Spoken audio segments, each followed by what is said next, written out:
This does it. He got tossed and then trampled. The 1990s weren't just the golden era for grunge rock, blockbuster movies, and Michael Jordan. In the world of professional bull riding, this was the decade that changed everything. It was raw, it was wild, and it was real. No flak jackets, no air vests, just guts, grit, and 2,000 pounds of fury under your feet. And through it all, a handful of rides didn't just stand out, they defined a generation. These were the rides that sent crowds into hysterics, judges scrambling for their highest scores, and future champions dreaming of the 8-second glory. These rides didn't just win rounds, they rewrote what was possible. It begins in 1993. Tuff Hedeman. The name alone carries weight. Already a PRCA world champion, Hedeman was the face of toughness, consistency, and no-nonsense riding. But that year, he faced something different. A bull named Bodacious. Yellow, stocky, and violent. Known for a move that launched his riders sky high and followed it up with a deadly backward head slam. In their first matchup, Bodacious threw Tuff like he was nothing. But it wasn't over. 2 years later, in 1995, they met again. Tuff was back. He knew the risk, but he climbed on anyway. Bodacious exploded out the chute, and in less than 2 seconds, his skull smashed into Hedeman's face. The result? A shattered cheekbone, broken eye socket, and over a dozen surgeries. But the moment that became legend, Tuff walked out of the arena under his own power, face swollen like a melon, blood dripping, but still standing. It wasn't the greatest score, but it was one of the greatest displays of sheer cowboy we've ever seen. In 1996, the sport was evolving. The Professional Bull Riders Tour was gaining momentum, and it came with new stars and new rides. That year, in Nashville, a young man named Owen Washburn stepped up for a rematch against a bull named Dillinger. Dillinger was a freak, massive, athletic, and a future 2-time PBR Bull of the Year. But that night, Washburn made magic. Didn't just hang on. He controlled the ride, spurred in rhythm, matched the spin, and when the buzzer sounded, he didn't just survive, he dominated. The crowd erupted. The judges threw up a 95.5. And just like that, Washburn wasn't just a promising young man, he was a title contender. That ride set the tone for the rest of his career.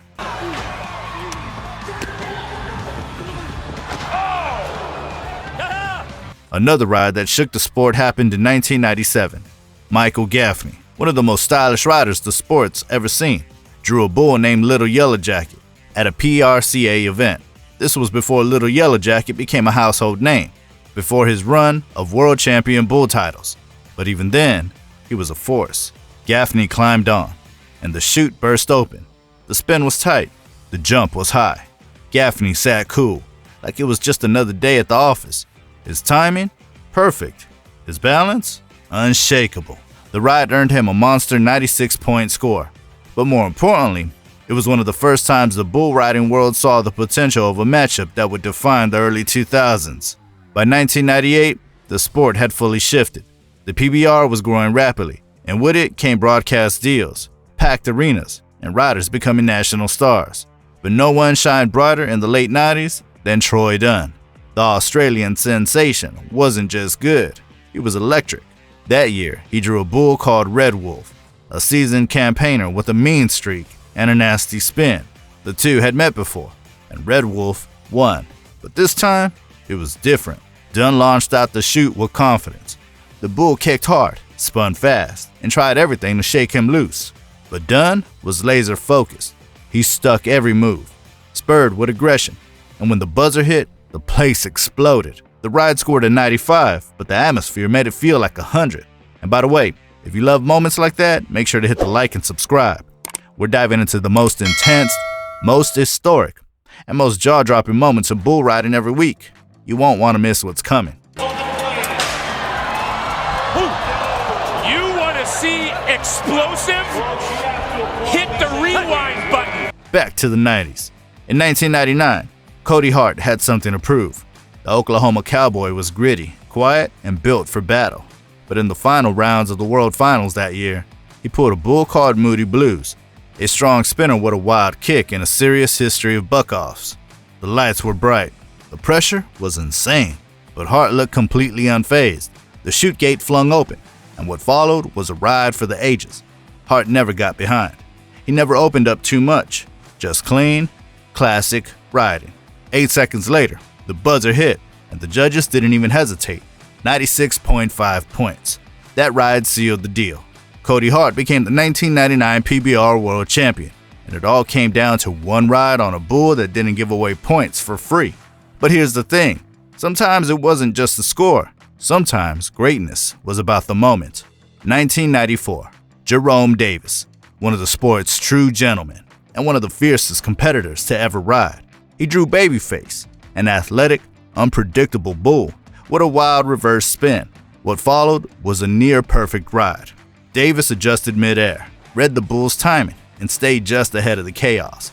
When the buzzer hit, the crowd in Vegas went ballistic. It scored 95.5, but more than that, it proved Davis could beat any bull, anywhere, on any night. Riding solo sends a very large message. Then there was Jim Sharp, cool as ice, and the first man ever to ride all 10 bulls at the NFR. In 1990, at the Cheyenne Frontier Days, he drew a notorious bull called Wolfman. Mean, violent, dangerous, but Sharp never blinked. He rode with a poise that felt almost too smooth for such a chaotic animal. It wasn't just a win, it was a clinic. The score, 94.5. The message, Jim Sharp wasn't just a great rider, he was the standard. And you can't talk about the 1990s without talking about Adriano Moraes. The Brazilian legend changed the game in 1994 when he became the first ever PBR World Champion. That season, he matched up with bulls like Mr. T and Red Rocker, both ranked among the nastiest of the time. But it was a ride on a bull named Little Hopper at the PBR finals that lit up the arena. Moraes rode like a man possessed. High kicks, tight spins. Moraes sat deep, reacted fast, and kept perfect control. He earned a 95.5, and that score locked in his place in history. Not done yet. Lemmy. I want to remind everybody that these bulls are... What defined the great rides of the 1990s? It wasn't just points on a board. It was the moment, the story, the grit. It was Tuff Hedeman walking out bloodied but undefeated in spirit. It was Owen Washburn proving that he could beat the unbeatable. It was Gaffney dancing with danger. Dunn lighting up the scoreboard. Hart sealing the championship. Sharp setting the standard. And Moraes planting the Brazilian flag at the top of the sport. These weren't just great rides. They were lightning strikes. And the best part, they laid the foundation for everything the sport would become in the 2000s and beyond. The 90s were raw, gritty, and unforgettable. And if you're just discovering this wild, incredible world of bull riding, now's the perfect time to dive deeper. We're telling these stories the world forgot, one 8-second legend at a time. Make sure you're subscribed, because next up, we're looking into the greatest bulls of the 1990s. And believe me, you're gonna want to see who made the cut. Stop the landing! So look at this! 8 seconds, a lifetime of glory.